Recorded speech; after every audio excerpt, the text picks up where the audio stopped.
В Москве на Садовом кольце в большом стеклянном офисе IT-компании «Навотех» работал парень по имени Дима Лебедев, 28 лет, лучший разработчик отдела «Глаза горят» каждый день в 9 утра уже за компьютером мечтает о своей стартапе и о том, как скоро его повысят до ведущего. И вот в один декабрьский день, понедельник, мороз -20, Дима выходит из офиса в обеденный перерыв, хочет кофе взять и видит картину. На остановке стоит бабушка лет 80, вся сгорбленная, в старом пуховике, сумка тяжелая, из рук валится, сама еле на ногах держится, лицо белое как снег. Дима подбежал. «Бабушка, вам плохо, можно помочь?» Она только кивнула слабо и прошептала: «До дома бы дойти недалеко, но ноги не идут». Дима посмотрел на часы: до конца обеда 40 минут, до важной встречи с инвесторами час, а бабушке совсем плохо. Не раздумывая, взял ее сумку под руку и повел.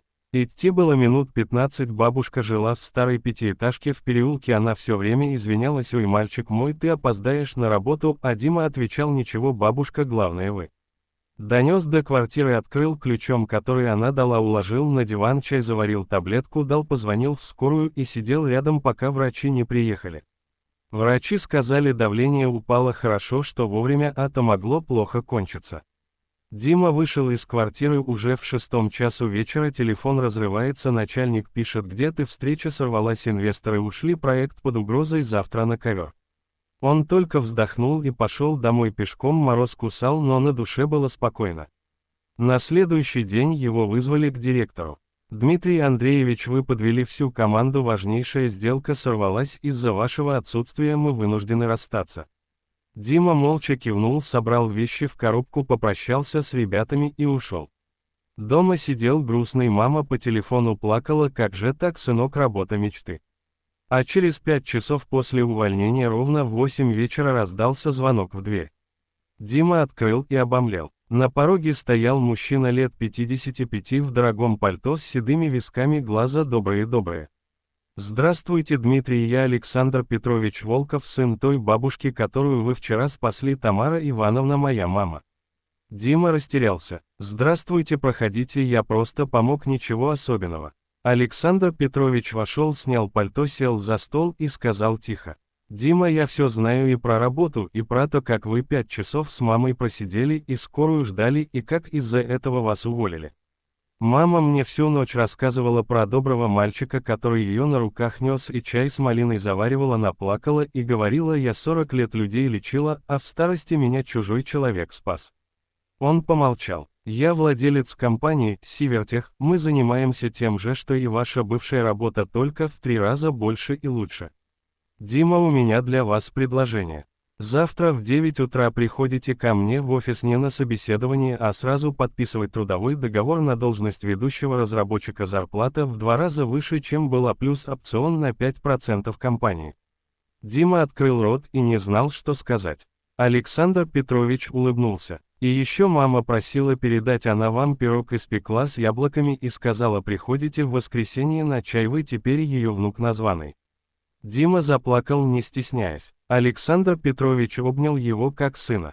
«Сынок, в жизни главное не работа мечты, а чтобы совесть спала спокойно, ты вчера выбрал правильно, и жизнь тебе это вернула старицей».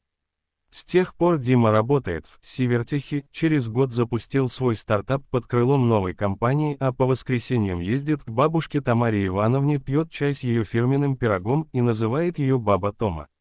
И когда кто-то из молодых разработчиков жалуется, что тяжело, Дима рассказывает эту историю и говорит просто: иногда нужно потерять работу мечты, чтобы найти семью и работу по-настоящему свою.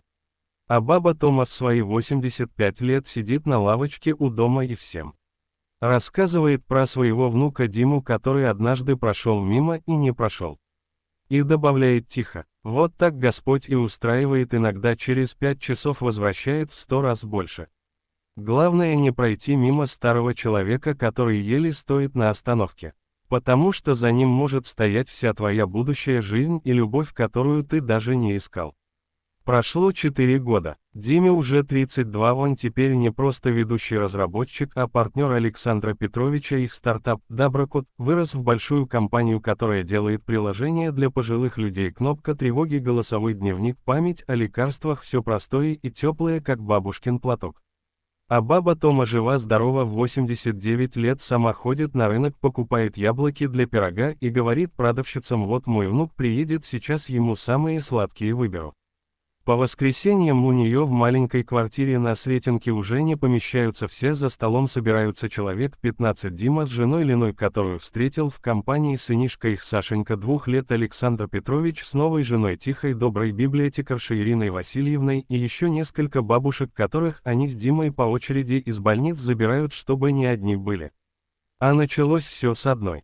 В прошлом году Дима ехал с работы, увидел на той же остановке, где когда-то бабу Тому встретил, еще одну старушку. Она сидела на скамейке, плакала тихо-тихо, сумка рядом. Он вышел, спросил, в чем дело. Оказалось, Валентина Сергеевна, 83 года, сын в другой город уехал, забыл, дочь вообще не звонит, одна в квартире, холодно и страшно. Дима, не раздумывая, посадил ее в машину, привез к бабе Томе и сказал: бабуль, ты же всегда хотела подружку, вот тебе Валентина Сергеевна будет жить с тобой. И теперь они вдвоем живут в расширенной квартире, которую Дима купил рядом и соединил дверью. Баба Тома и баба Валя, как сестры, спят в разных комнатах, а просыпаются вместе, пьют чай из одного чайника и рассказывают друг другу про своих мужей, которые давно на небе. А по субботам к ним приходят волонтеры, молодые ребята из компании Димы, привозят продукты, убирают, гуляют с ними и называют бабушками. Александр Петрович теперь не просто начальник, он крестный Сашеньки, и каждый месяц переводит половину своей зарплаты в фонд «5 часов», который они с Димой создали, чтобы ни один пожилой человек не остался один, если упал или плохо стало. И название фонда от той самой истории: 5 часов, которые Дима провел с бабой Томой и потерял работу, а получил целую жизнь. Недавно баба Тома позвала Диму на кухню, села напротив, взяла его руки в свои морщинистые, теплые и сказала тихо: «Димочка, я скоро к своему Питеньке уйду, ты не плачь, ты все сделал правильно, ты мне вторую жизнь подарил, и многим другим тоже, я спокойно за вас всех». Дима заплакал, как ребенок. «Бабуль, ты еще 100 лет проживешь». Она улыбнулась той самой улыбкой, которую он запомнил на остановке. «Нет, внучек, я уже все, я счастлива, я каждый день благодарю Бога, что ты тогда не прошел мимо». А через месяц ее не стало, тихо во сне, с улыбкой на лице. Похоронили всей большой семьей. Дима нес гроб на плече, рядом Александр Петрович и маленький Сашенька нес маленький букетик из яблоневого сада, который баба Тома сама сажала. На поминках Дима встал и сказал просто: «Она учила нас одному не проходить мимо. Мы и не будем. Фонд продолжит работу, квартира останется домом для бабушек, а мы будем приезжать, пить чай и рассказывать детям, как одна бабушка на остановке изменила много жизней». И теперь каждый год 12 декабря, в день, когда Дима встретил бабу Тому, они все собираются в той самой квартире, ставят пустую чашку для нее, пекут яблочный пирог по ее рецепту и тихо поют ее любимую песню. Журавли летят над нашей хатой и несут весточку от тех, кто далеко. И знают теперь все, кто в этом доме бывает. Иногда, чтобы найти свое настоящее счастье, нужно всего лишь остановиться на 5 часов и помочь старому человеку дойти до дома. Потому что за этим домом может стоять целая вселенная любви, которая ждет именно тебя. И она обязательно найдет, если ты не пройдешь мимо.